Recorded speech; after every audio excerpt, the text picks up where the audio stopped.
Sir, I convey my thanks for giving me chance to speak on this bill. Sir, the Anti-Maritime Piracy Bill 2019 proposes Indian authorities to take action against piracy in the high seas. The bill brings into law the UN Convention on the Law of the Sea, while applies to the sea beyond the exclusive economic zone, that is beyond 200 nautical miles from India's coastline. India signed the United States Nations Convention on Law of the Sea on 10 December 1982 and ratified it on 29 June 1995. Piracy is an ancient phenomenon and its history dates to hundreds of years. It was only in the 20th century that the codification of piracy-related customary laws and practices began. Sir, the marine environment after the 1972 United Nations Stockholm Conference on the Human Environment and the conclusion of significant specific convention, the London Dumping Convention of 1972 and the MARPOL Convention of 1973 became broadly accepted objective. According to the 1982 United Nations Convention on the Law of the Sea, piracy is defined as an illegal act of violence or detention or any act of depredation committed for private ends by the crew or the passengers of a private ship.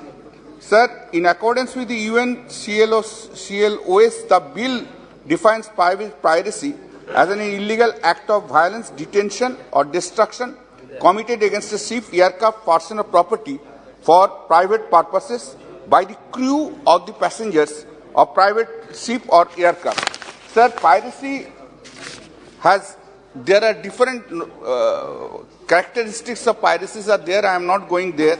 Sir, I just come to very important part that apart from the International Maritime Organization as addressing maritime piracy for some time, sir, the Jeddah Amendment to the DGBT Code of Conduct 2017, DCOC, expanded to include human trafficking and other illegal maritime activities in the Western Indian Ocean and the Gulf of Aden area. There are so many activities are there in that. I am not going into details. During the period 2009 to 2019, over 500 Indians were captured by pirates around the world at various points of time. The United Nations Security Council, in a number of resolutions adopted since 2008, urged the UN member states to cooperate in investigation and prosecution of all persons responsible for acts of piracy, and further called upon states to criminalize piracy under their domestic law and to favorably consider the prosecution of suspected and imprisonment of convicted pirates. Now the question is that we can draw a line or can fence on a solid land, which is impossible to make a barrier or line on a liquid or on sea. Hence the system of state baseless is not applied by a state in such a manner as to cut off the territorial sea of another state from the high seas or an exclusive economic zone. Sir, I am giving one information, that's through my speech. The creeks along the coast in Gujarat and Sundarbans in West Bengal are the most preferred routes for smuggling and infiltrations. The security in EEZ is also very important, for which state police has no role to play. It is therefore important that imperative and corrective measures are implemented to address the inadequacies to realize the potential of maritime sector. ASG SCAG in its report has said that manpower shortage proved to be the major hindrance in functioning of marine police stations to vigilance of long coastline. The surveillance must be strengthened on international border, on high seas maritime border, and also special training to coastal police for posting in coastal police station. That's the problem is this training in the coastal police training, that's a very inadequate in our country, in every state where the sea coastal line is there. That there I will request the Honorable Minister to give stress on that, to see that these maritime police who are posted there, they should be well trained. Unless they are well trained, it cannot be detected, it cannot be captured. This is one of the arena which I have found, according to me, still we are weak in that. Now, sir, regarding punishment for piracy, the details procedure has been stated. I am not on that. I am on.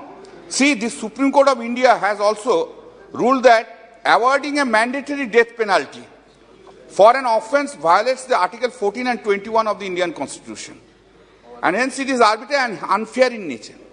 Even in Section 303 of the Indian Penal Code and Section 27, subsection 3 of the Arms Act 1959, which provided mandatory death penalty for offenders, has been struck down by the Supreme Court. Kindly take note of this and consider this part. Now, what I am suggesting, the instead of death penalty, whether life for imprisonment. Imprisonment means here, you know, now the interpretation, there is a change in by the Supreme Court. Till the death, life imprisonment, instead of mandatory imposition of the death penalty. Kindly consider that part. This is a very, in England, the penalty for the offence of the piracy was a death penalty, but that has since been abolished. The penalty is now life imprisonment. That has been done. And India is also, our Supreme Court is also saying mandatory death penalty is a offending Article 14 and Article 21 of the Constitution. Mainly it is an offending Article 21 of the Constitution. Therefore, kindly just substitute these words with imprisonment for life if such person committing the act of piracy causes death or such endanger one's life on safety of a ship or an aircraft or any other means of public transport. Sir, so far my reading is concerned, so far I have made it, since I am a member of the Home Consultative Committee also, and occasions arose and where I got the scope to speak also. I will request 2-3 arenas that have to be given an emphasis, although we are supporting accepting that death penalty what I have stated, and this is all are because of the adaptations of the various conventions I have already said in my speech. Now the first is this, what I have observed that even the state, this coastal police, there are coastal police limited. There, in every state, the training is essentially required. Essentially required.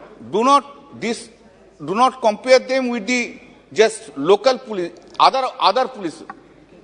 This has to be given an emphasis, and you introduce that centrally. That training has to be taken, how it has to be taken, etc. That has to be given.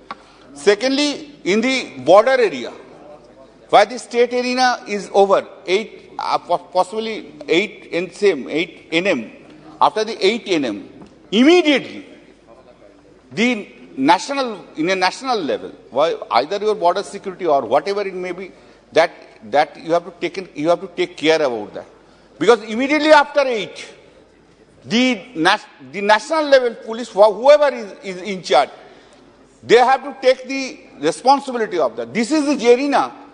Arena is really remain no one's arena, and all that smugglers and all that things are being done in that arena. Kindly take care about this, and I have already said about the death penalty. With this, sir, of course, this bill was more earlier it was required. We are doing it. Support. Thank you.